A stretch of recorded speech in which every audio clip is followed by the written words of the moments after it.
తబేరా అనుభవంలో మనం నేర్చుకోవాల్సిన విషయాలు ఏంటి? ప్రాముఖ్యమైన అంశం. ఇది ఎంత ప్రాముఖ్యమైన అంశం అంటే, ఒక క్రైస్తవుడికి ప్రతిసారి దేవుడు మనల్ని హెచ్చరిస్తాడు. ఇది తప్పు, ఇది ఒప్పు, ఇది తప్పు, ఇది ఒప్పు అని చెప్తాడు. మీకు తెలుసో లేదో, నేను తప్పు చేయాలంటే నేను చేయలేను. I cannot sin, I cannot commit any kind of a sin. నేను తప్పు చేయలేను నా జీవితంలో.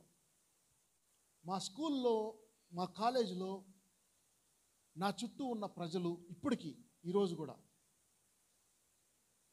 సునాయాసంగా, అనర్గళంగా అబద్ధం ఆడేస్తారు. ఏదైనా మోసం చేయాలంటే ఎంత సులువుగా మోసం చేస్తారంటే నేను చెప్పలేను. నేను కొన్నిసార్లు షాక్ అయిపోతాను. వాళ్ళు చేసే తప్పులు, వాళ్ళు చేసే మోసపు క్రియలు నా కల్లారా చూస్తుండగా. చాలాసార్లు నేను చిన్న అబద్ధం ఆడాలన్నా నేను ఆడలేను, అబద్ధం ఆడలేను. నేను ఐ కెనాట్ లై, I cannot sin against God and his mercies. ఆయన కృపలు నా మీద పొంగి పొర్లుతూ ఉన్నాయి అని నాకు తెలుసు కాబట్టి నేను అబద్ధం ఆడలేను. I cannot sin. ఈ చర్చిలో కూడా నేను చాలామందిని చూస్తూ ఉన్నా, ప్రతి చిన్నదానికి అబద్ధం ఆడేస్తారు. That hurts me a lot. అది నాకు వేదన కలిగిస్తుంది. నా కళ్ళతో నేను చూశాను. ఇప్పుడే వీడు తప్పు చేయటం, నేను అడిగానంటే వాడు దానికి ఏదో వేరే సమాధానం చెప్తాడు. వాడు ఒప్పుకోడు. నాట్ ఓన్లీ హియర్, ఇక్కడే కాదు, ఐఎమ్ సీయింగ్ ఎవ్రీ డే. ప్రతిరోజు ఇటువంటి సంఘటనలు నేను చూస్తూనే ఉన్నాను. నా హృదయము ఎంతో వేదన చెందుతూ ఉంటుంది. నేనే ఇంతగా బాధపడితే మరి దేవుడు, ఆయన సృష్టికర్త అయిన దేవుడు, ఏ తండ్రి కూడా పిల్లలు తప్పుడు మార్గంలో వెళ్తున్నప్పుడు చూచి ఆనందించలేడు. No father in the world, a earthly father, ఏ లోకానుసారమైనటువంటి లోకంలో ఉన్నటువంటి ఏ తండ్రి, శరీరంలో ఉన్న ప్రతి తండ్రి కుమారుడు తప్పుడు త్రోవలో వెళ్ళటం తనకు నచ్చదు. ఆమేన్, హల్లెలూయా. ఎవరైనా మిమ్మల్ని హెచ్చరిస్తే యు ఫీల్ హర్టెడ్. గాయము జరిగినంతగా మీరు బాధపడతారు. మీ హృదయమును గాయపరిచినట్లుగా బాధపడతారు. ఎవరైనా పెద్దలు వచ్చి మీకు ఏదైనా విషయం చెప్తే, అరే ఇలా ఈ మార్గం మంచిది కాదు, ఈ మార్గం చెడ్డది, ఈ మార్గాన్ని నువ్వు ఎంచుకో, ఈ మార్గం నీకు ఇది సరి అయింది కాదు, ఇది సాతాను మార్గం, ఇది దేవుని మార్గం అని వ్యత్యాసము, మీకు ఆ వ్యత్యాసం తెలియదు. వ్యత్యాసమును పాస్టర్ గారే కానీ, సేవకుడే కానీ, గురువే కానీ, దైవమే కానీ ఎవరైనా ఎత్తి చెప్పినప్పుడు అది మీకు నచ్చదు. ఎందుకంటే because you choose to live an unholy life. You choose to live a life that doesn't impress God. దేవునికి ఇష్టమైనటువంటి జీవితము నువ్వు కలిగి ఉండునట్లుగా నువ్వు ఇష్టపడుతున్నావు. నువ్వు చెడు మార్గాన్ని ఎంచుకోవటానికి నువ్వు ఇష్టపడుతున్నావు. నోరు తెరిస్తే అబద్ధం ఆడటానికి నువ్వు ఇష్టపడుతున్నావు. తప్పించుకోవటానికి ఇష్టపడుతున్నావు. ఒక తప్పు చేసి ఇంకొక తప్పు చేస్తున్నావు, ఒక తప్పు చేసి ఇంకొక తప్పు చేస్తున్నావు. ఎందుకంటే తప్పుడు మార్గంలో నువ్వు వెళ్తున్నావు. ఆ తప్పును కప్పిపుచ్చుకోవడానికి మరొక తప్పు చేస్తూ, ఈ తప్పును కప్పిపుచ్చుకోవడానికి మరొక తప్పు చేస్తూనే ఉన్నావు. కాబట్టి హెచ్చరికకు లోబడిన వాడే ఆశీర్వాదాన్ని అనుభవించడానికి వాడికి అర్హత ఉంటుంది. ఆమేన్, హల్లెలూయా. ఆశీర్వాదాలు ఊరికే రావు. How many of the people whom I know getting tormented in this life, though they have riches, though they have honor, though they have lots of money in their banks, properties, ఎన్నో ఉన్నాయి, ఆస్తులు ఉన్నాయి, అంతస్తులు ఉన్నాయి, మంచి ఉద్యోగం ఉంది, software ఎంప్లాయీస్గా ఉండి దుఃఖముతోనూ ఆయాసంతోనూ వారి జీవితాల్ని కొనసాగిస్తున్నారు. ప్రతి ఒక్కరు నేను చెప్పలేను. Most of the software employees, సాఫ్ట్వేరే కాదు. సంఖ్యాకాండము 11వ అధ్యాయము 1వ వచనం చూద్దాం. Now when the people complained, it displeased the Lord. For the Lord heard it, and his anger was aroused. So the fire of the Lord burned among them and consumed some in the outskirts of the camp. చూసారా, జనులు ఆయాసమును గురించి సనుగుచుండగా అది యెహోవాకు వినబడింది. యెహోవా దాన్ని విన్నప్పుడు ఆయన కోపము రగులుకున్నది. యెహోవా అగ్ని వారిలో రగులుకొని ఆ పాలెములో ఒకనినొకడు దహింపసాగెను. జనులు మోషేతో మొరపెట్టినప్పుడు, మోషే యెహోవాను వేడుకున్నప్పుడు ఆ అగ్ని చల్లారింది. సనుగుతూ ఉన్నామా అని గమనిస్తాడు దేవుడు. పాత నిబంధన కాలంలో లక్షలాది ఇశ్రాయేలీలు అరణ్యములో వారు సనిగారు. దారి పొడుగున సనుగుతూ ఉన్నారు. ఐగుప్తు నుంచి కానాను ప్రవేశించేంత వరకు వారు సనిగిన కొద్దీ వారి సమయము పొడిగింపబడుతూ ఉంది. వారు సనిగిన కొద్దీ వారి జీవితములో వెళ్ళవలసిన గమ్యమును వారు చేరుకోలేకపోతూ ఉన్నారు. వారు సనిగిన కొద్దీ యెహోవా కోపమును వారు యెహోవా కోపాగ్రహమునకు వారి గురి అవుతూ ఉన్నారు. మరి వారు సనుగుతున్న కొద్దీ వారి ఆశీర్వాదము తగ్గిపోతూ ఉంది. ఐగుప్తు దేశంలోను మొదలుకొని విడుదలైంది మొదలుకొని ఐగుప్తులో కొల్ల సొమ్ము విభాగించుకొని, అంటే కొల్ల సొమ్ము అంతా కూడా ఐగుప్తులో సంపాదించుకున్న సొమ్ము, ఐగుప్తీయుల సొమ్ము అంతా కూడా దేవుడు ఇశ్రాయేలీయులకి అప్పగించాడు. ఆ సొమ్మును వెంట పెట్టుకొని వారు అరణ్యములోనే 40 సంవత్సరాలు, 3 దినాల ప్రయాణాన్ని 40 సంవత్సరాలు వారు నడిచారు. ఐగుప్తులో ఉన్న ఏ వ్యక్తి కూడా, ఐగుప్తు నుంచి దాటి వచ్చిన ఏ వ్యక్తి కూడా కనానులో ప్రవేశించలేదు, యెహోషువ కాలేబ్ తప్ప. ఈవెన్ మోషే కూడా ప్రవేశించలేకపోయాడు. బికాస్ మోషే భూమి మీద అంతటా సాత్వికుడు అని బైబిల్లో ఉంది. దేవుడే ఆయన కొరకు సర్టిఫై చేస్తాడు.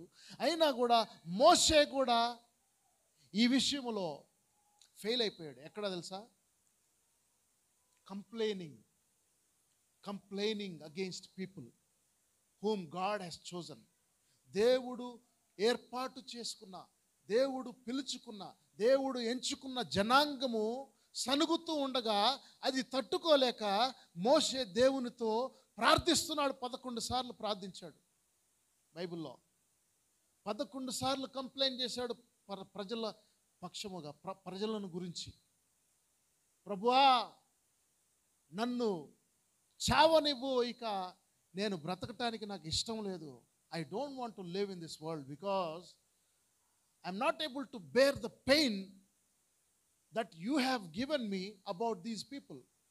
ఈ ప్రజలను బట్టి నా మెడల మీద పెట్టబడిన భారము ఇది చాలా భారమైందిగా ఉంటుంది, నేను మొయ్యలేకపోతున్నాను.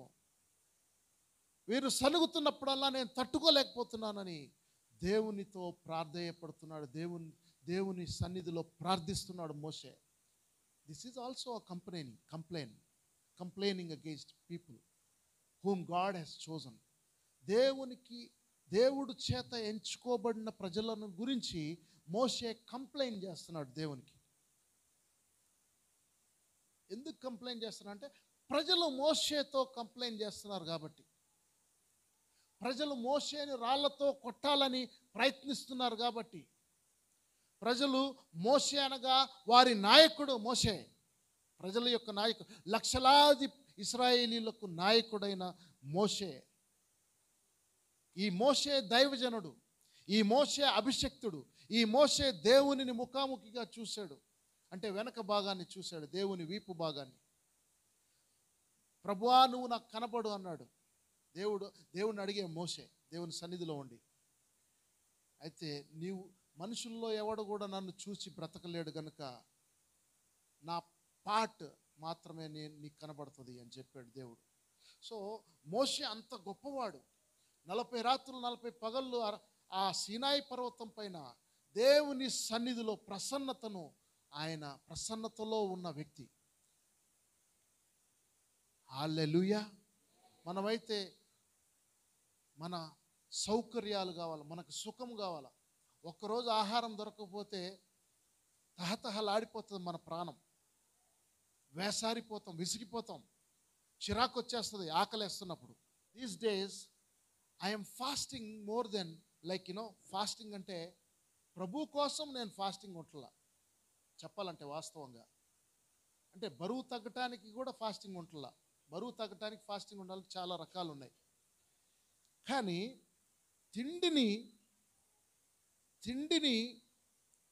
తిండిబోతుతనం అనేది బైబిల్కి అది వ్యతిరేకం. అంటే తిండిని ప్రేమించువారంటే దేవుడికి అసహ్యం. ప్రైజ్ గాడ్, హల్లెలూయా. తిండి తినాలని తహతహలాడిపోతారు చూసారా,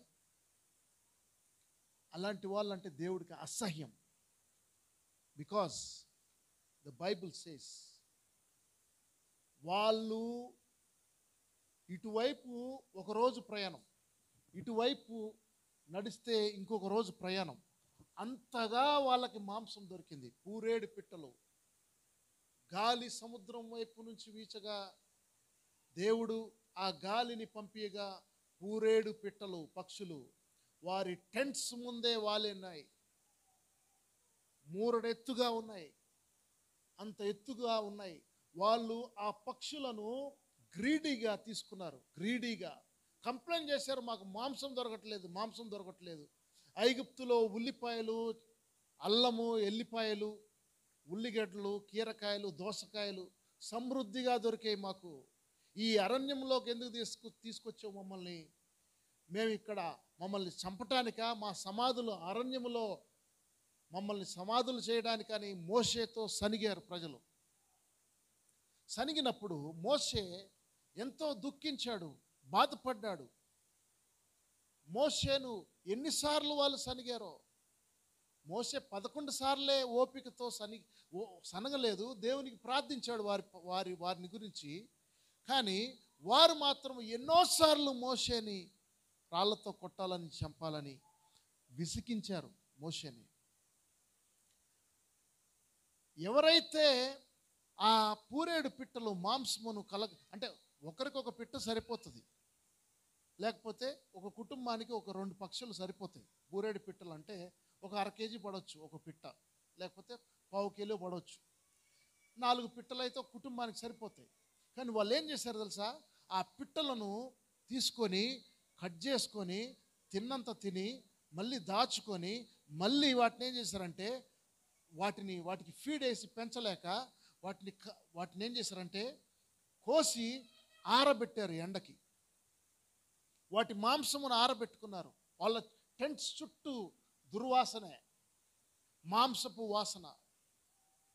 దేవునికి అసహ్యమైన విషయం అది.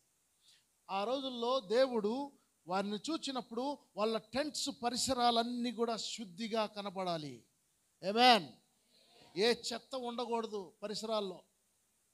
వారు బహిర్భూమికి వెళ్ళినా సరే దాన్ని వెళ్ళిన తర్వాత దూరంగా వెళ్ళి మట్టి తీసి వాటిని కప్పెట్టాల. అంత నీట్గా ఉండేది వాళ్ళ టెంట్స్. పైనుంచి చూస్తే, అందుకే బిలాం అంటున్నాడు వాళ్ళ టెంట్స్ని గురించి కవితలు పాడాడు. ఎంతో సుందరంగా ఉన్నాయి ఈ యొక్క గుడారములు, ఇశ్రాయేలు గుడారములు. శపించడానికి వెళ్ళి దీవిస్తూ ఉన్నాడు. ఆమేన్. దేవుని యొక్క ఔన్నత్యాన్ని అక్కడ ఆయన పలుకుతూ ఉన్నాడు. He was expressing the glory, he was admiring what God has done in Israel's life. ఆమేన్.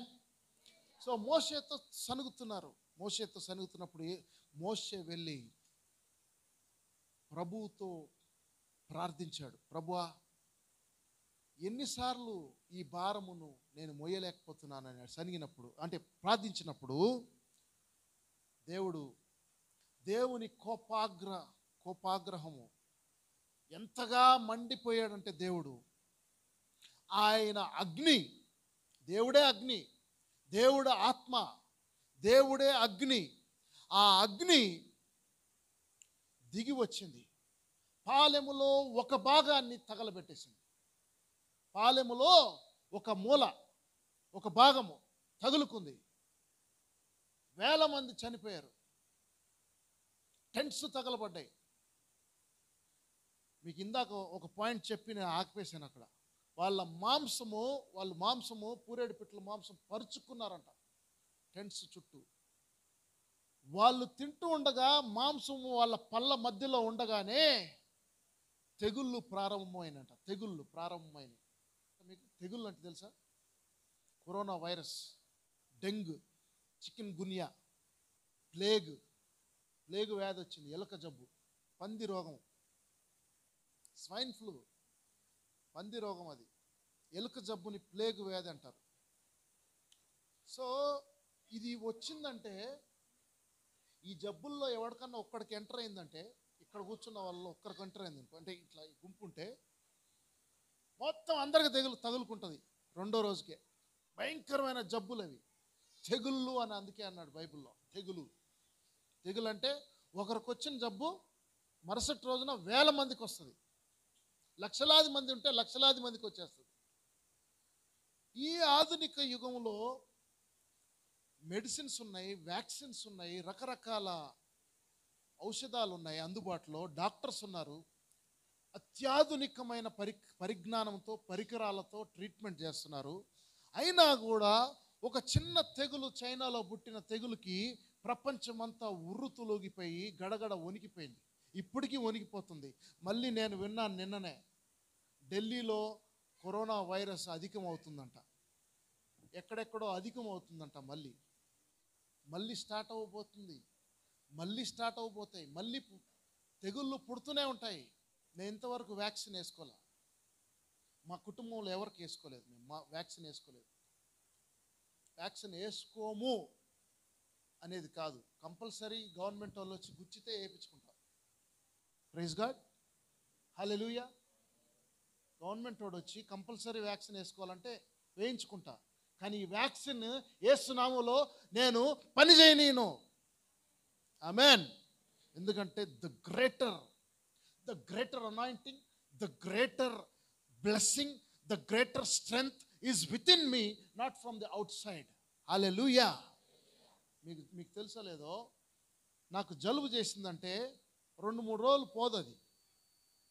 జలుబు చేసిందంటే ఈ మధ్యకాలంలో జలుబు చేసిన ఒక్క పిల్లు కూడా నేను వేసుకోవట్లా. జలుబు చేస్తే దానంతటా అది వెళ్ళిపోవాలి, కానీ నేను ఒక్క చిన్న ట్రీట్మెంట్ కూడా నేను చేసుకోవట్లేదు. ప్రైజ్ గాడ్, హల్లెలూయా. ఏసీలో ఉండేవాడికి ఖచ్చితంగా జలుబు చేస్తే పోదు తొందరగా. కానీ ఒక్క ట్యాబ్లెట్ వేసుకోకుండా మళ్ళీ ప్రతిరోజు పనికి వెళ్తున్నా నేను, తెలుసా? పనికి వెళ్తున్నా, దానంతటా అది పోవాలి ఏదన్నా వస్తే. ఆమేన్, హల్లెలూయా. వ్యాక్సిన్ వేసుకోవద్దని నేను చెప్పట్లా. మీకు ఇష్టమైతే వేసుకోండి, మీకు ఇష్టం లేకపోతే దేవుడి పైన ఆధారపడి బ్రతకండి. ఆమేన్, హల్లెలూయా. వ్యాక్సిన్ వేసుకున్న వాళ్ళు 40 మంది చచ్చిపోతున్నారు, 40%. 2 వ్యాక్సిన్లు వేసుకొని, ఫుల్ డోస్ అంటారు దాన్ని, 40% అమెరికాలోనే చచ్చిపోతున్నారు. World's most famous Pfizer vaccine అని యూదుడే కనిపెట్టాడు. ఆ వ్యాక్సిన్ వేసుకున్నా కానీ 40% చచ్చిపోతున్నారు. వ్యాక్సిన్ వేసుకున్న వాళ్ళే మళ్ళీ కరోనా అటాక్ అయ్యి చచ్చిపోతున్నారు. ఇక తక్కిన 60% ప్రజల్లో 30% మాత్రం వ్యాక్సిన్ వేసుకున్న వాళ్ళు, ఇంకా 30% వేసుకోకుండా ఆరోగ్యంగా హెల్దీగా ఉంటున్నారు. కరోనా వైరస్ పేషెంట్లతో పనిచేస్తూ డాక్టర్లు, క్రిస్టియన్ డాక్టర్లు దేవుని సేవ చేస్తూ, దేవునికి ప్రార్థిస్తూ, దేవుని గురించి సాక్షులుగా బ్రతుకుతూ, మాకు వ్యాక్సిన్ వద్దు, మాకు వ్యాక్సిన్ మా శరీరంలోనే ఉంది, అది క్రీస్తు రక్తము, ఆమేన్ అని డాక్టర్లు సైతము కరోనా వైరస్ పేషెంట్లతో పనిచేస్తూ వ్యాక్సిన్ వేసుకోవట్లా. ఆమేన్. I'm not a radical preacher, but I'm talking with the anointing of God. I'm not a radical preacher, but I speak the word of God. సేవకుడికి వ్యతిరేకంగా పోరాడిన ప్రతి ఒక్కడు మధ్యలోనే అంతమైపోతారు. అంతమవ్వాలని ఏ సేవకుడికి ఉండదు.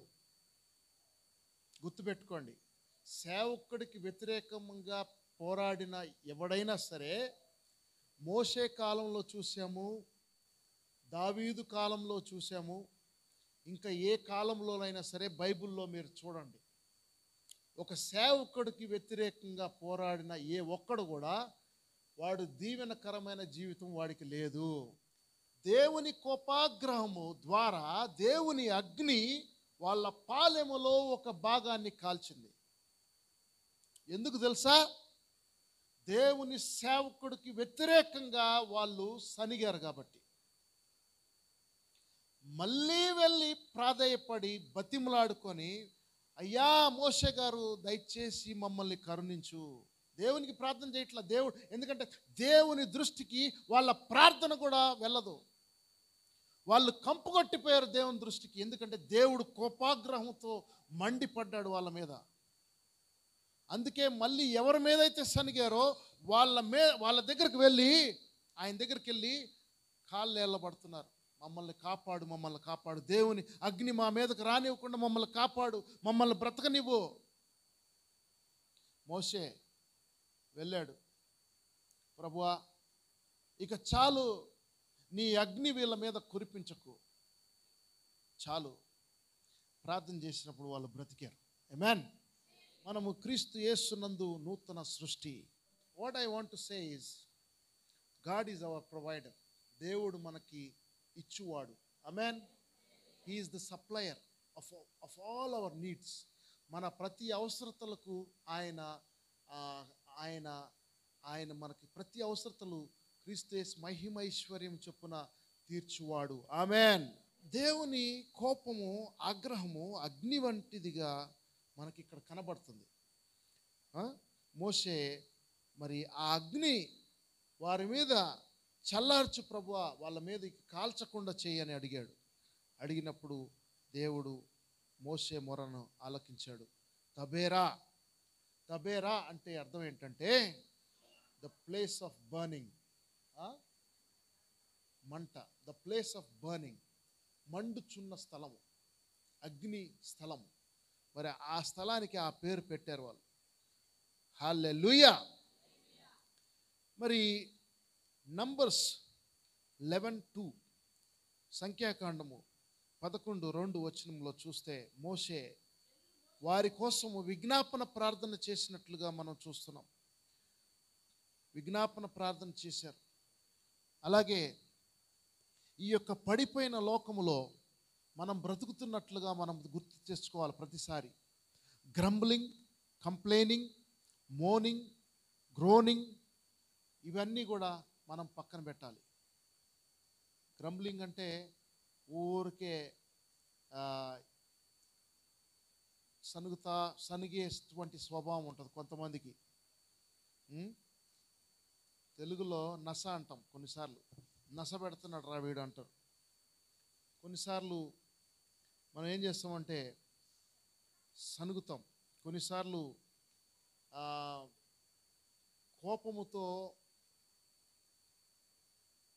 కోపముతో కూడినటువంటి యాక్ట్స్ ప్రదర్శిస్తాం మనం. తెలంగాణలో హీ అంటారు. హీ అంటే ఏందో మరి నాకు తెలియదు. అంటే అది కోపముతో ప్రదర్శించే యాక్ట్ అది.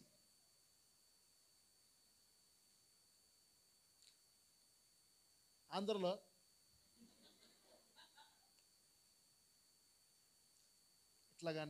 ఇట్లా కానీ పెడతారు. అది కూడా కోపముతో ప్రదర్శించే ఒక భావన, ఒక యాక్ట్. దేవునికి అవి ఇష్టం లేదు. ఆమేన్. కోపపడుడి కానీ పాపము చేయకుడి. Never sin against your brother when you got angry. మీకు కోపం వచ్చినప్పుడు నీ సహోదరుని తృణీకరించకూడదు. నీ కోపం వచ్చినప్పుడు నీ సహోదరుని పట్ల పాపము చేయకూడదు. ఆమేన్. బైబిల్లో చాలా చాలా చోట్ల ఉంది. సామెతల గ్రంథంలో చూడండి, ఈవెన్ కనుసైగులతో కూడా పాపం చేస్తారు మీరు. మీరంటే ఎవరు? ఇమ్మెచ్యూర్డ్ క్రిస్టియన్స్, మెచ్యూరిటీ లేని క్రైస్తవులు.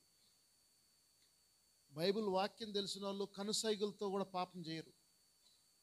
వాక్యానికి లోబడే వాళ్ళు కనుసైగులతో కూడా పాపం చేయరు. కను బౌతలతో కూడా పాపం చేయరు. కను రెప్పలతో కూడా పాపం చేయరు. ఫేషియల్ ఎక్స్ప్రెషన్తో కూడా పాపం చేయరు. మొన్న ఒక ఆమె ఇక్కడ ఈ ఏరియాలో నేనేదో మాట్లాడుతున్నా ఒక గెస్టులతో మాట్లాడుతుంటే ఆమె నేను సడన్గా నోటీస్ చేశాను. సడన్గా ఆమె అక్కడ కూర్చున్నట్టుగా నేను చూశాను.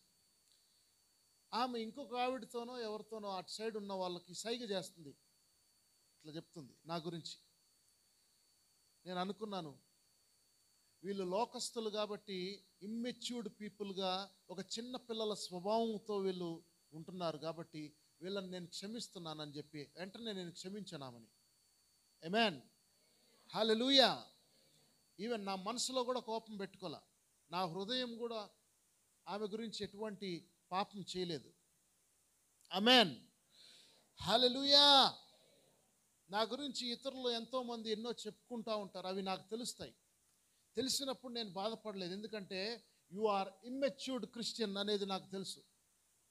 These are immatured Christians, these are child like Christians, these are infant Christians. వీళ్ళు చిన్నపిల్లల స్వభావం, పసిపిల్లల వంటి క్రైస్తవులు వీళ్ళు, ఇంకనూ చిన్నపిల్లల్లాగా ఎదిగే క్రైస్తవులు వీళ్ళు. కాబట్టి వీళ్ళని నేను క్రీస్తు యేసునందు క్రీస్తు యేసు నామములో క్షమిస్తున్నాను అని క్షమాపణ గుణం వెంటనే నాలో నుంచి నా రక్తంలోనే ఉంది. కాబట్టి ఆ రక్తము, క్రీస్తు యేసు రక్తము నా శరీరంలో ప్రవేశిస్తుందని నాకు తెలుసు. ఆమేన్, హల్లెలూయా. కోపముతో చాలామంది ఏమేమో చేసేసుకుంటారు, కోసుకుంటారు, తలేసి బాదుకుంటారు, రక్తం కారేంతగా. కోపముతో లారీ కింద పడిపోవాలని ట్రై చేస్తారు, బస్సు కింద పడిపోవాలని, ట్రైన్ కింద పడిపోవాలని ట్రై చేస్తారు.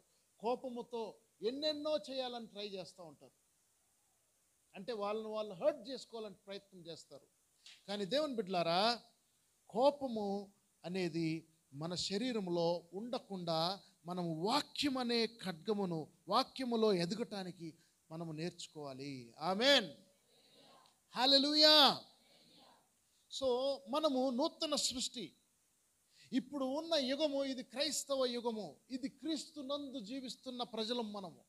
ఆ పాత నిబంధనలాగా దేవుని కోపము సనిగినోడి మీద సనిగినట్లుగా దేవుని ప్రజలు ప్రార్థించినప్పుడు అగ్ని కురిసి వాళ్ళు చనిపోలా. ఇప్పుడు చనిపోవట్లేదు. ఇప్పుడు వెంటనే దేవుని ఉగ్రత రావటం లేదు ఎవరి మీదకి. ఎందుకంటే దేవుడు క్షమాభిక్షను కలిగిన వాడు. దేవుడు క్షమాభిక్ష పెడుతున్నాడు ప్రతి ఒక్క క్రైస్తవుడికి. అన్యులంటే వాళ్ళకి తెలియక వాళ్ళు పాపం చేస్తున్నారు, దేవుడు వాళ్ళని చూసి చూడకుండా ఉంటున్నాడు. కానీ క్రైస్తవులంగా మనము నిత్యము దేవునితో నడుస్తూ యేసుక్రీస్తు అడుగుజాడల్లో నడిచే మనము ప్రతిసారి కోప్పడుతున్నాము, పాపం చేస్తున్నాము, కోప్పడుతున్నాము, పాపం చేస్తున్నాము, సనుగుతున్నాము, దేవునికి కంప్లైనింగ్ ఇస్తున్నాము. చిన్నపిల్లలంటే వాళ్ళకి తెలియదు, మనం పెద్దవాళ్ళం, మనము దేవునిలో ఎదిగే బిడ్డలం, దేవుని బిడ్డలం, మనము దేవునితో నడిచేవారు. How come we complain every day in our lives? మనము ప్రతిదినము ఫిర్యాదులు చేస్తున్నామంటే ప్రతి విషయంలో దేవునికి కంప్లైంట్ చేస్తున్నాం. దేవునితో ఫిర్యాదులు చేస్తున్నారు, మనుషుల గురించి ఫిర్యాదులు చేస్తున్నారు. అంటే ఫిర్యాదులు అంటే ఏంటి? కంప్లైనింగ్. ఇప్పుడు ఫర్ ఎగ్జాంపుల్ చెప్తా, పాస్టర్ గారి దగ్గర ఏదో నచ్చలేదు, సంఘస్థుడు ఒకడు పోయి ఇంకోటి దగ్గర మాట్లాడుతూ ఉంటాడు. సంఘస్థుడు అంటే ఎవరు అంటే ఒక గొర్రె, పాస్టర్ గారు ఎవరు అంటే కాపరి. కాపరికి గొర్రెకి చాలా వ్యత్యాసం ఉంటుంది. కాపరి మీద ఉన్నటువంటి అభిషేకమే కానీ, కాపరి మీద ఉన్నటువంటి అధికారమే కానీ, కాపరి చేతిలో ఉన్నటువంటి అధికారమే కానీ, మరి సంఘస్థుడుగా అంటే గొర్రెల మీద ఉన్నటువంటి అభిషేకం కానీ, గొర్రెలకు ఇవ్వబడినటువంటి అధికారం కానీ, whatever it is, it has a lot of difference. కాపర్లకు వ్యతిరేకంగా సనగటమే కానీ, ఫిర్యాదులు చేసుకోవటమే కానీ, ఇతరులకు చాడీలు చెప్పటమే కానీ, కాపరికి వ్యతిరేకంగా చేసేది ఏది కూడా దేవునికి నచ్చదు. ఆమేన్, హల్లెలూయా. కాపర్లు యాక్చువల్గా అందరూ సిన్సియర్గా సేవ చేసేవాళ్ళే నాకు తెలిసి. కాపర్ ఎవరు కూడా నామకార్థంగా ఏదో డబ్బుల కోసమో లేకపోతే బ్రతకటం కోసమో సేవకు రారు. సేవ చేయాలని కమిట్మెంట్ తీసుకొని సేవ చేసే ప్రతి ఒక్కరు కూడా సిన్సియర్గా సేవ చేయటానికే వాళ్ళు వస్తారు. పొలిటికల్ లీడర్స్ పాలిటిక్స్లోకి వచ్చేది ఎందుకు తెలుసా? సిన్సియర్గా సేవ చేయాలని. పోలీస్ ఆఫీసర్లు, ఒక పోలీస్ కానిస్టేబుల్ కానీ పోలీస్ ఆఫీసర్ కానీ పోలీస్ డ్యూటీ చేయటానికి వచ్చే వాళ్ళు ఎవరైనా సరే పోలీస్ జాబ్ జాయిన్ కాకముందు సిన్సియర్గా జాబ్ చేయటానికే. ఈవెన్ సేవకుడు కూడా అంతే, సిన్సియర్గా సేవ చేయటానికి మాత్రమే వాళ్ళు వస్తారు సేవలోకి. సిన్సియారిటీ అనేది దేవుని గుణం, అది. ఆమేన్. దాన్నే ఫెయిత్ఫుల్నెస్ అంటాం మనం. విశ్వాస్యత, విశ్వాసము కలిగిన వ్యక్తులు, విశ్వాస్యత అనేటువంటి గుణం కలిగిన వ్యక్తులం మనం. ఆమేన్. మరి సేవకులు మధ్యలోనే ఎందుకు ఐహిక విచారముతో కృంగిపోతున్నారు? సేవకులు ఎందుకు, ఒక సంఘ కాపరుడు అంటే ఎందుకు కృంగిపోతున్నాడు అన్ని విషయాల్లో? ఎందుకు తెలుసా? పాలిచ్చే గొర్రెలే, ఏ గొర్రెల నుంచి అయితే వారికి లబ్ధి జరగాలో, ఏ గొర్రెల నుంచి అయితే ప్రతిఫలము రావాలో, ఆ గొర్రెలు కాపరికి వ్యతిరేకమైనవి కాబట్టి, కాపరి గురించి వ్యతిరేక స్వభావంతో ఉంటున్నారు కాబట్టి కాపర్లు కృంగిపోతున్నారు. ఆ సంగతి మీరు తెలుసుకోవాలి. ఆమేన్. హల్లెలూయా. కాపర్లు కృంగిపోవటం ద్వారా జరిగే నష్టం ఏంటి తెలుసా సంఘానికి? మోషే గురించి చూడండి. మోషే వెళ్ళి ప్రాధేయపడుతున్నాడు దేవుని దగ్గర, కన్నీరు కారుస్తున్నాడు. తద్వారా ఫలితం ఏమొచ్చింది తెలుసా?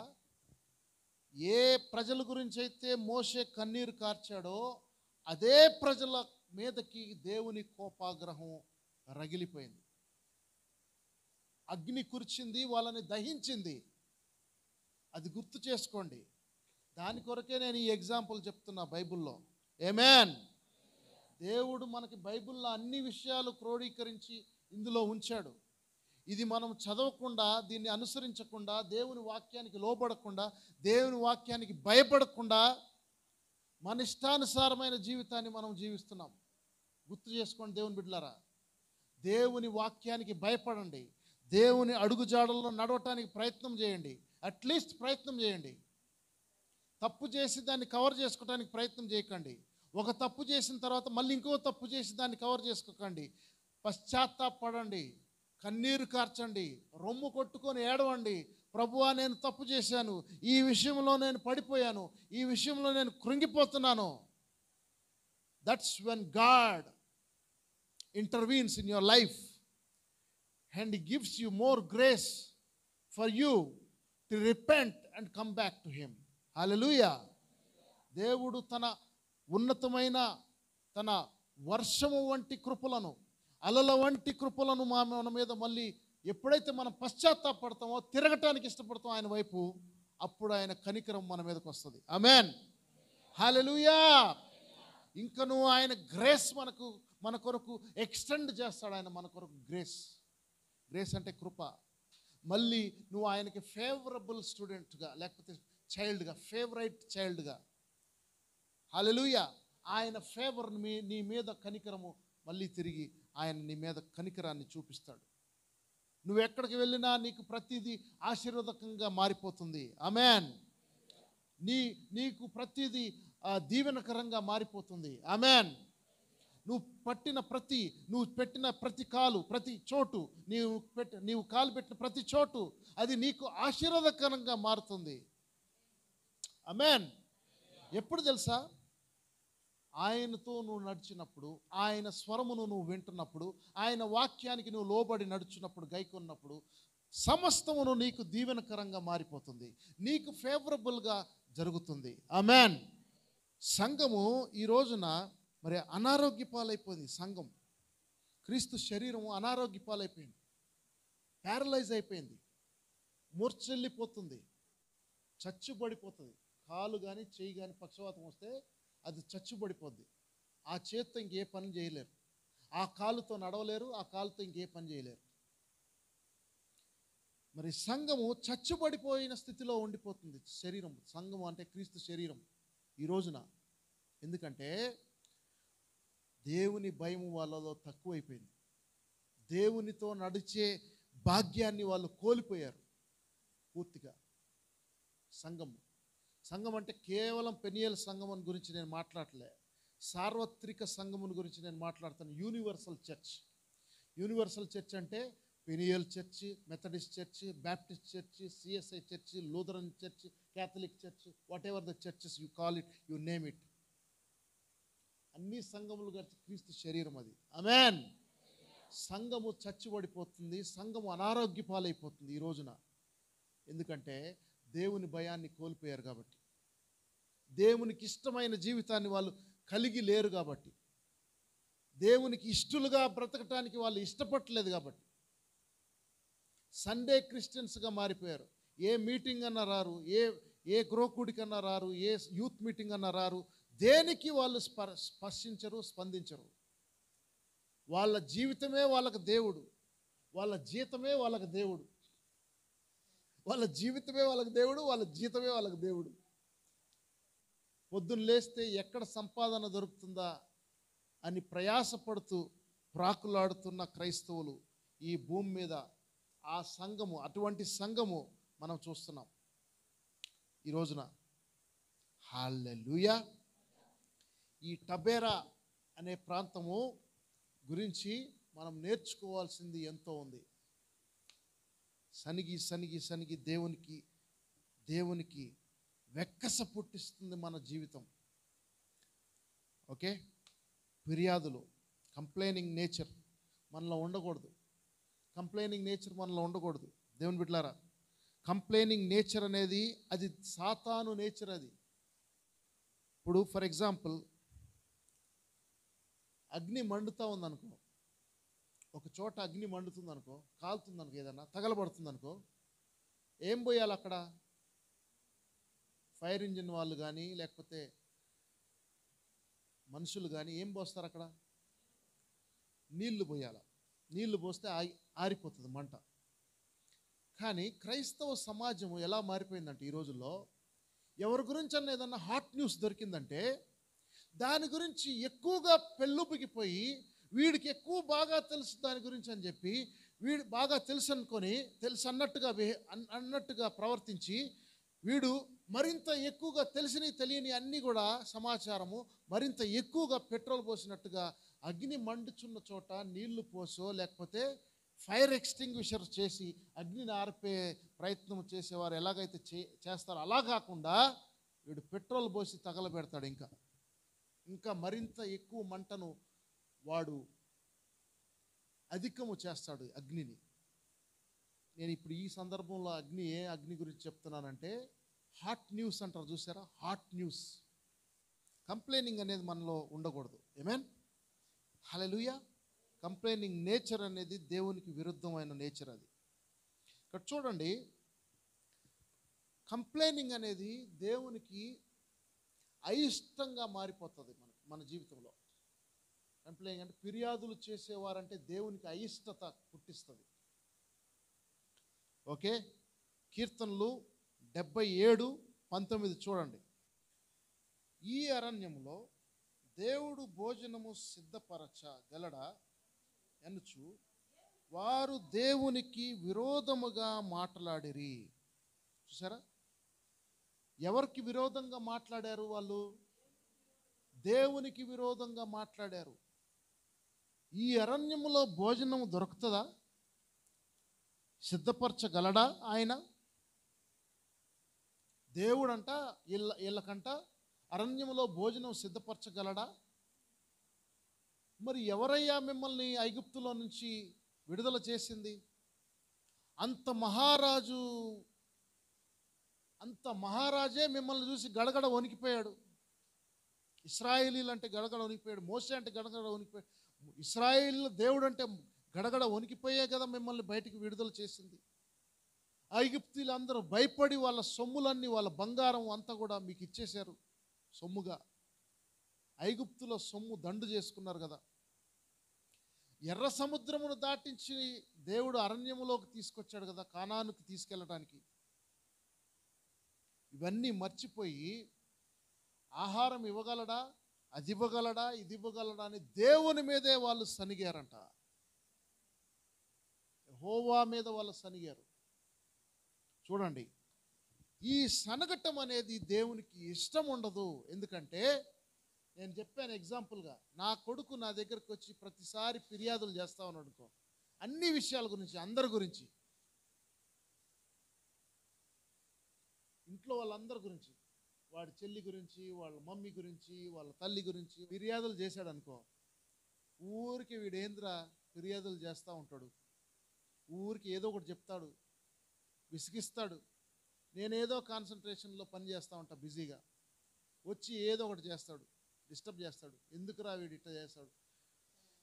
ఒక అర్త్లీ ఫాదరే ఫర్ ఎగ్జాంపుల్, మీ జీతం 10,000 అనుకో, లేకపోతే 15,000 అనుకోండి.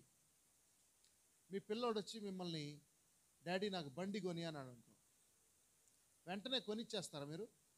వాడు 10th క్లాస్ కాగానే, లేకపోతే ఇంటర్ పాస్ కాగానే, డాడీ నాకు 18 years వచ్చేసి బండి కొని అంటే కొనిచ్చేస్తారా?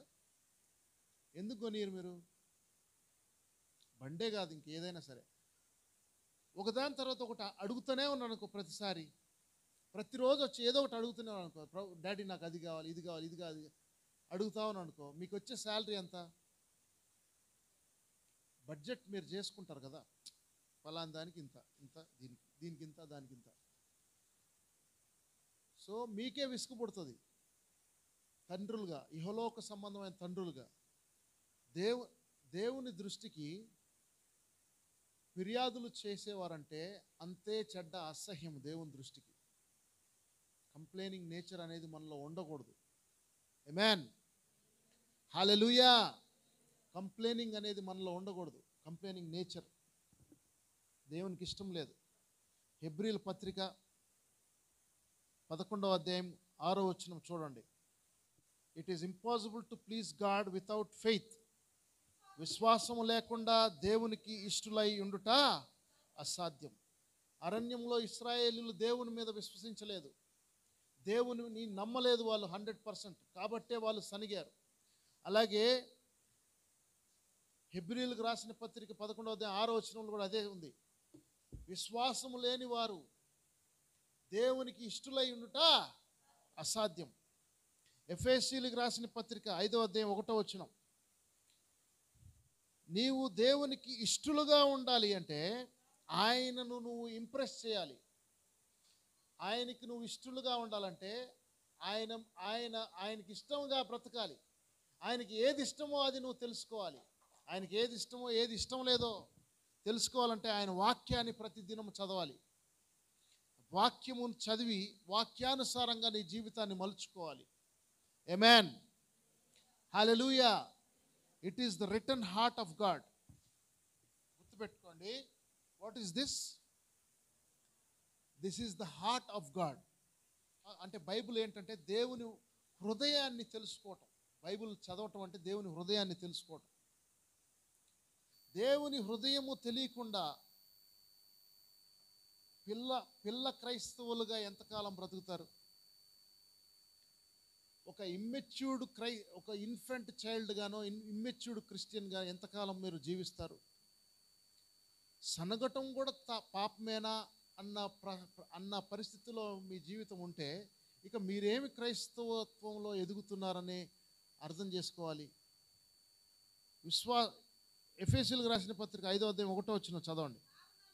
మీరు ప్రియమైనటువంటి పిల్లల వలె దేవుని పోలి నడుచుకోండి. అంటే దేవునికి ఇష్టంగా ఉండాలి, అంటే దేవునికి ప్రియమైన వారిగా ఉండాలంటే మీరేం చేయాలంటే ఆయనను పోలి మీరు నడుచుకోవాలంటే ఈ వాక్యం ప్రతి దినం ధ్యానం చేయాలి.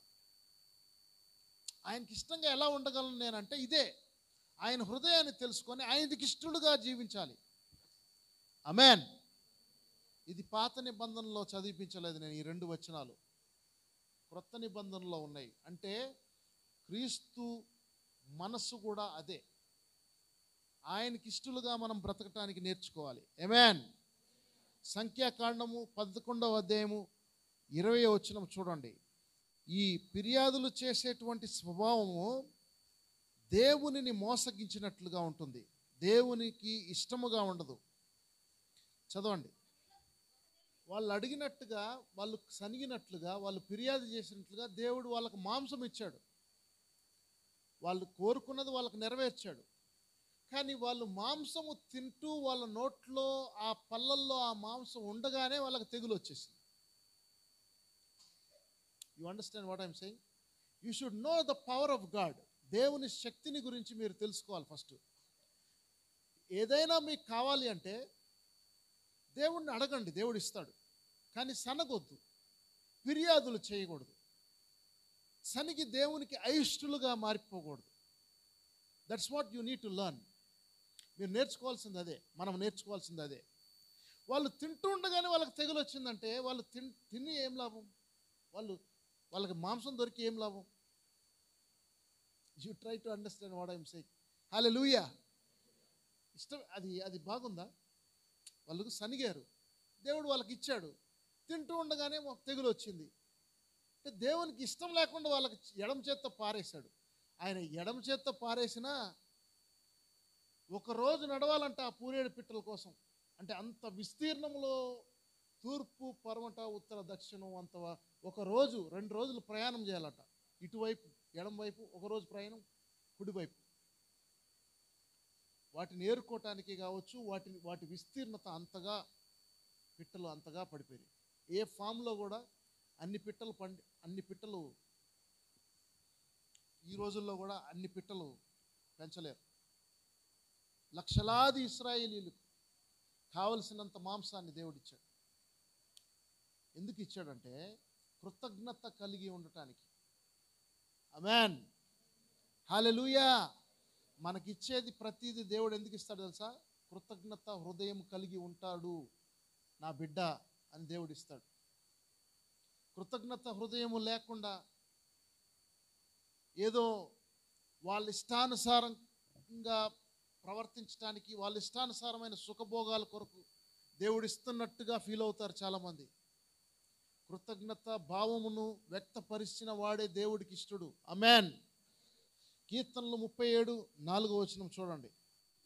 ఎప్పుడైతే యెహోవా యందు మనం ఆనందిస్తామో, లోకానుసారమైన ఆనందం కాదు. దేవుడు మనకి ఏది ఇచ్చినా సరే లోకములో ఆనందించడానికి కాదు దేవుడు మనకిచ్చేది.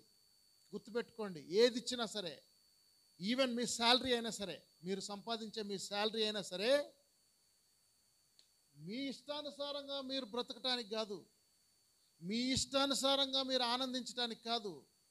ఇక్కడ కీర్తనలో ఏముంది? యెహోవా యందు సంతోషించు వాడికి ఏం జరుగుతుంది? ఆయన హృదయం వాంఛలు తీరుస్తాడు. ఆమేన్. వాడి ముఖము లజ్జింపదు, వాడి ముఖము తేజస్సుతో నిండుకుంటుంది. ఆమేన్. దేవునికి ఇష్టలుగా మనం బ్రతకాలి. యెహోవా యందు ఆనందించడం మనం నేర్చుకోవాలి. ఈ రోజుల పిల్లలు ఎట్లా అయిపోయారు తెలుసా? కొద్దిగా డబ్బులు జేబులో 1000 రూపాయలు ఉంటే చాలు, అది ఎలా ఆనందించాలని ఆలోచిస్తున్నారు. తెలివి లేనోళ్ళు, తెలివి లేని యవనస్తులు 1000 రూపాయలు అనుకో జేబులో, ఇది ఎలా స్పెండ్ చేస్తే హ్యాపీగా ఉంటానని ఆలోచిస్తున్నారు. అదే తెలివి కల్లోళ్ళు అయితే, మార్వడి వాళ్ళ పిల్లలు, వాళ్ళని చూడండి. నా ఫ్రెండ్స్ ఉన్నారు, నా క్లాస్మేట్స్ ఉన్నారు మార్వడి వాళ్ళు. వాళ్ళు స్పెండ్ చేసే డబ్బులు చాలా అద్భుతం అనిపిస్తుంది నాకు. వాళ్ళు ఎలా స్పెండ్ చేస్తున్నారు దాన్ని అది చూస్తే నేను చాలా అద్భుతంగా ఫీల్ అవుతాను. అంటే ఆశ్చర్యం అనిపిస్తుంది. వాడు ఏనాడు రూపాయి వాళ్ళ ఫ్రెండ్స్కి ఖర్చు పెట్టడు. అలాగని చెప్పి వాడి కోసం వాడు కూడా దుర్ఖర్చులు పెట్టడు. దుర్వినియోగం చేయరు వాళ్ళ డబ్బులు.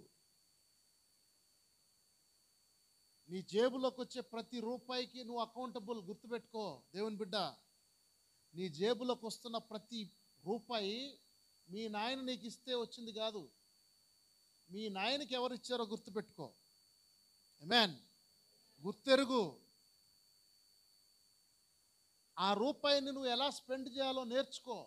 తెలివి తక్కువగా, మదం పట్టిన, కొవ్వు పట్టిన వ్యక్తుల్లాగా, యవనస్తుల్లాగా, లోకానుసారమైన వ్యక్తుల్లాగా మీరు బిహేవ్ చేస్తే అది శాపంగా మారుతుంది. గుర్తుపెట్టుకో.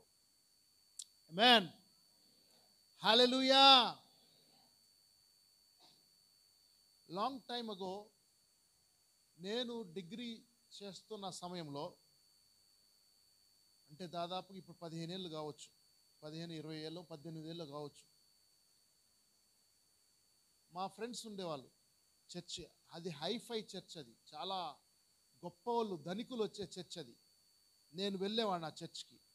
అంటే ఎవ్రీ సాటర్డే యూత్లో యాక్టివ్గా ఉండేవాడిని అందులో, యూత్లో. ఇక్కడ సేవ చేసుకుంటూనే అక్కడికి వెళ్ళేవాడిని నేను ప్రతి శనివారం. అప్పటికి ఇక్కడ ఫుల్ టైమ్స్ మినిస్ట్రీ స్టార్ట్ అవ్వలేదు నాది. నేను ఇంటర్మీడియట్ తర్వాత నా ఇంటర్ నుంచి మొదలుకొని నేను ఆ చర్చికి వెళ్ళేవాడిని. దాదాపుగా 10 సంవత్సరాలు ఆ చర్చికి వెళ్ళాను నేను. ఆ చర్చిలో ఎవడు పేదవాడు లేడు. ఆ చర్చి ఇంగ్లీష్లోనే జరుగుతుంది. ఎవడు పేదవాడు ఉండేవాడు కాదు. అయితే మా ఫ్రెండ్స్లో how much do you spend for your girl friend అని ప్రతి ఒక్కరిని ఇంటర్వ్యూ చేస్తూ ఉన్నాం మేము ఫన్నీగా. అంటే నేను అందులో ఉన్నా, మా ఫ్రెండ్స్ ఒకడినొకడు అడుగుతూ ఉన్నారు. అంటే ఒకడిని ఏడిపించడానికి వాళ్ళు అలా అడుగుతూ ఉన్నారు. నీ గర్ల్ ఫ్రెండ్కి ఎంత ఖర్చు పెడతావురా నువ్వు అని ఒకడిని అడిగితే 1000 రూపీస్ అనేవాడు ఒకడు. నీ గర్ల్ ఫ్రెండ్ ఒక రోజులో, ఒక పూటలో నీ గర్ల్ ఫ్రెండ్కి ఎంత ఖర్చు పెడతారు అంటే 500 అని ఒకడు అనేవాడు. నీ గర్ల్ ఫ్రెండ్కి ఎంత ఖర్చు పెడతారు అంటే 2000. ఇది గొప్ప అనమాట వాళ్ళకి. గర్ల్ ఫ్రెండ్కి ఖర్చు పెట్టేది నీ జేబులో నుంచి ఖర్చు పెడుతున్నాను. ప్రైజ్ గాడ్, హల్లెలూయా. జేబులో నుంచి ఖర్చు పెడుతున్నావు. నువ్వు కష్టపడి చెమటోడ్చి డబ్బులు స్పెండ్ చేస్తున్నావు గర్ల్ ఫ్రెండ్కి.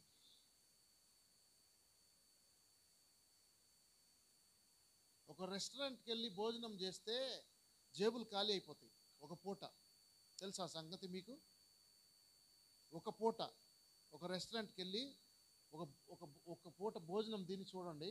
నువ్వు నీ ఫ్రెండ్ వెళ్ళి ఎంతమంది రెస్టారెంట్లకు వెళ్ళారు? నాకు తెలిసి మీరు వెళ్ళరు. ఎందుకంటే మీకు దగ్గర ఉన్నాయో లేదో, ఆ ఉన్న 10 రూపాయలు కూడా అయిపోతాయి. ప్రైజ్ గాడ్, హల్లెలూయా. మీరు ఖర్చు పెట్టేది ఎలా ఖర్చు పెడతారో నాకు తెలుసు. సో నేను ఖర్చు పెట్టే విషయము, ఖర్చు పెట్టకూడదని అట్లా కాదు. నేను వాటి గురించి ఈరోజు నేను సబ్జెక్ట్ అంశం కాదు.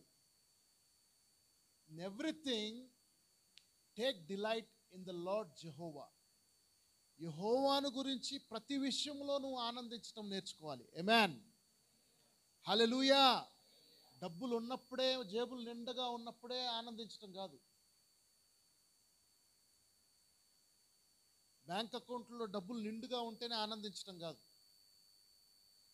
ఏది ఉన్నా ఏది లేకపోయినా, పస్తు ఉన్న ఆ రోజున, పస్తు అంటే తెలుసా, ఆహారముకి తినడానికి బియ్యము లేకపోయినా సరే, యెహోవానందు ఆనందించు వాడికి వాడు దివారాత్రములు అంటే వాడు హ్యాపీగా, సంతోషంగా ఆయన ఆశీర్వాదాలు వాడికి కలుగుతాయి. ఆమేన్. అదే ఆశీర్వాదకరమైన జీవితం అంటే. ఒకరోజు ఉన్నా, ఒకరోజు లేకపోయినా, లేకపోతే ఎవ్రీడే సమృద్ధిగా ఉన్నా, ఉన్నంతసేపు మాత్రం ఒక రకంగా బిహేవ్ చేస్తారు, లేకపోతే ఇంకో రకంగా బిహేవ్ చేస్తారు. ఇది క్రైస్తవత్వం కాదు. క్రైస్తవ్యం అంటే అది కాదు. ప్రైజ్ గాడ్, హల్లెలూయా. ముంబైలో నా ఫ్రెండ్స్ ఉండేవాళ్ళు, నేనే వాళ్ళతో టచ్లో లేను. వాళ్ళు అనేవాళ్ళు మా బైబిల్ కాలేజీలో, వచ్చిన జీతం అంట నెలంతా ఆనందిస్తారంట. ప్రతి ముంబైలో ప్రతి కుర్రోడు కానీ లేడీస్ కానీ వాట్ ఎవర్ ఇట్ ఈస్, ఆడపిల్లలే కానీ వచ్చిన నెలంతా కష్టపడతారు. వచ్చిన జీతం అంట నెలంతా ఆనందిస్తారంట ముంబైలో. వాళ్ళ జీతాలు మామూలుగా రావు, చాలా ఎక్కువ జీతాలు ఉంటాయి ముంబైలో. ఏ పని తీసుకున్నా సరే. ఎందుకంటే అది ఆర్థికంగా capital city Mumbai, financial capital అన్నమాట ముంబై అనేది. నెలంతా ఆనందిస్తారంట డబ్బులు, వచ్చిన జీతం. నెల ఆఖరికి వచ్చేవారికి రూపాయి ఉండదంట వాడి దగ్గర. అరే ఒక 10 రూపాయలు ఇరా, వాడికి ఏమో శాలరీ ఏమో 50,000, 60 లక్ష రూపాయలు ఉంటాయి శాలరీ. నెల ఆఖరికి వచ్చేవారికి రూపాయి ఉండదు. అరే ఒక 10 రూపాయలు ఇరా, ఒక 20 రూపాయలు ఇలా అని ఒకడినొకడు అడుక్కుంటాడంట కుర్రోళ్ళు. సో నేను ఎందుకు ఈ విషయాలు చెప్తున్నా అంటే, మన దగ్గర ఉన్నంతసేపే కాదు మనం ఆనందించాల్సింది, అనుదినము దేవుని యందు ఆనందించడం మనం నేర్చుకోవాలి. ఆమేన్, హల్లెలూయా. అనుదినము ఆయన యందు ఆనందించడం మనం నేర్చుకోవాలి. ఆయన యందు ఆనందించడం అంటే ఏంటంటే, దివారాత్రములు ఆయన వాక్యాన్ని ధ్యానించడమే. నువ్వు ఎక్కడున్నా సరే ఆయన వాక్యాన్ని ధ్యానించాలి. ఆయన వాక్యాన్ని నీ మనసులో ఉంచుకోవాలి. అబద్ధం ఆడాలి అంటే తల ప్రాణం తోక రావాలి, నువ్వు నిజమైన క్రైస్తవుడు అయితే. మోసం చేయాలంటే నీ మెడను ఎవరో కోసేసినట్టుగా ఫీల్ అవ్వాలి. అదే నిజమైన క్రైస్తవ్యం అంటే. నువ్వు వ్యభిచారం చేస్తున్నావు అంటే, వ్యభిచారం చేయటానికి నీకు ఎవరు అధికారం ఇచ్చారు? అసలు నువ్వు ఎలా వ్యభిచారం చేయటానికి మనసు ఒప్పింది నీకు? వ్యభిచారం చెయ్య రాకూడదు నీకు అసలు. వ్యభిచారం అనేది నీలోకి రాకూడదు, ఆ మనస్తత్వం రాకూడదు. ఒకవేళ వచ్చిందంటే ఆల్రెడీ నువ్వు తప్పుడు మార్గంలో వెళ్ళిపోయావు. నువ్వు ఇక మీదట క్రైస్తవుడు అని చెప్పుకోవటానికి కూడా నువ్వు సిగ్గుపడాలి. ప్రైజ్ గాడ్, హల్లెలూయా. వ్యభిచారం అంటే కేవలం ఒక మానవుడు ఒక స్త్రీతో చేసే పాపం మాత్రమే కాదు. యేసు ప్రభు మనకు చెప్పింది ఏంటంటే, మనస్సునందు నువ్వు చెడు తలంపు వచ్చినప్పుడే ఒక స్త్రీని గురించి నువ్వు పాపం చేశావు. ఆ పాపానికి నువ్వు పశ్చాత్తాపడి, ప్రభువా నన్ను కడిగి శుద్ధి చేయి నీ రక్తం చేత అని పశ్చాత్తాపడాలి. ప్రతి దినం పశ్చాత్తాపడాలి నువ్వు. హల్లెలూయా. నేను చదువుకున్న కాలంలో యవనస్తులు, ఆడపిల్లలు ఎంతో ఎంతో సూటిగా ఉండేవాళ్ళు. తప్పు చేస్తే తప్పు చేశాననేవాళ్ళు, తప్పు చేయకపోతే తప్పు చేయలేదనేవాళ్ళు. నిజాయితీగా బ్రతికేవాళ్ళు. నేను చదువుకున్నప్పుడు మా స్కూల్లో, కాలేజీలో కూడా, ఇంటర్లో కూడా, డిగ్రీలో కూడా. ఇప్పుడు అమ్మాయిలు ఎలా అయిపోయాయి తెలుసా? అంత మోసపూరితమైన మనస్తత్వం నిండిపోయింది వాళ్ళలో. పైకి నటిస్తున్నారు, plastic smile. Praise the Lord చెప్తారే కానీ, ప్రైజ్ ద లార్డ్ నవ్వుతూ చెప్తారే కానీ అది లోపల విషం ఉంది వాళ్ళకు. నిజాయితీ లేదు వాళ్ళలో. యవనస్తులే కాదు, ఆడపిల్లలే కాదు, every one in the church. సంఘమే కుంటిపడిపోయింది. సంఘమే ప్యారలిస్టిక్ స్టేజ్లోకి వెళ్ళిపోయింది. చచ్చుబడిన అనుభవంలోకి వెళ్ళిపోతుంది సంఘము. ఎందుకంటే ఆఖరి దినాల్లో మనం ఉన్నాం. ప్రేమలు చల్లారిపోయిన దినములో మనం ఉన్నాం. జ్ఞాపకం చేసుకో దేవుని బిడ్డ, దేవుని రాకడ అతి సమీపంగా ఉంది. పేక మేడల్లాగా 50 అంతస్తులు, 25 అంతస్తులు, 30 అంతస్తులు కబ్జా భూముల్లో బిల్డింగులు నిర్మించి ఆర్థిక విషయాలు అక్కడ లావాదేవీలు జరుగుతున్నాయి. అక్రమ సంపాదన, అక్రమ ధనము, అక్రమమైనటువంటి రాజకీయము. Don't you know the world is draining away from the ethical values. నైతిక విలువలు అనేటువంటి విషయములలో సమాజమును, లోకము ఒక డ్రైనేజ్లో కొట్టుకుపోతున్నట్టుగా లేదు? మీకు అర్థం కావట్లేదా? ఒక కంపెనీతో నువ్వు పనిచేసేటప్పుడు నైతిక విలువలను కోల్పోయి పనిచేయట్లేదా? నువ్వు క్రైస్తవుడు అయి ఉండి నమ్మకంగా బ్రతుకుతున్నావా? నీ యజమానుడికి, నీ బాస్కి నమ్మకంగా జీవిస్తున్నావా? అఫ్ కోర్స్ కొన్ని కంపెనీస్ టార్చర్ చేస్తున్నారు, టార్మెంట్ చేస్తున్నారు ఎంప్లాయీస్ని. అలాగని చెప్పి నువ్వు నిజాయితీని కోల్పోతావా? అలాగని చెప్పి నీకున్నటువంటి నైతిక విలువలు, నీకున్నటువంటి పరిశుద్ధతని కోల్పోతావా? What kind of a life that you are living in these end times? ఆరంభము స్ట్రాంగ్గా ఉండేది కాదు, నీ అంతము స్ట్రాంగ్గా ఫినిష్ చేయాలి. అది గొప్పతనం, అది దేవుడు చూసేది. దాని కొరకే మనం అందరం పరిగెడుతున్నాం. ఆమేన్, హల్లెలూయా.